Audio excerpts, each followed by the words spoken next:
श्री स्वामी समर्थ. नमस्कार मंडळींनो. तर मंडळी, तुम्ही सुद्धा स्वामी सेवा करताय का? आणि स्वामींना प्रसन्न करून घेण्यासाठी तुमची खूप धडपड चालू आहे का? तर या गोष्टी 5 गोष्टी तुम्हाला सांगणार आहे, त्या नक्की पाळा, ज्या स्वामींना खूप प्रिय आहे.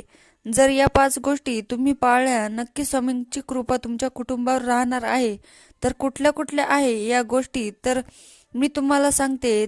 पण तत्पूर्वी तुम्ही सुद्धा स्वामी भक्त असाल तर नक्कीच आपल्या चॅनलला सबस्क्राईब करा. त्यातील पहिली गोष्ट म्हणजे, आपण स्वामी सेवेमध्ये असताना कधीही आपल्या मनात तुच्छतेची भावना असू नये. कोणाची निंदा आपल्या तोंडून होणार नाही याची आपण काळजी घ्यावी. त्यानंतर दुसरी गोष्ट म्हणजे, शक्य असेल तर मांसाहार टाळावा. त्यानंतर तिसरी गोष्ट म्हणजे, जितकं शक्य होईल असेल तितकं अन्नदान तुम्ही करू शकता. यामुळे स्वामी लवकर प्रसन्न होतात. त्याचबरोबर चौथी गोष्ट म्हणजे, मी स्वामी भक्त आहे असा प्रचार करू नका. नेहमी स्वामींचं नामस्मरण करा.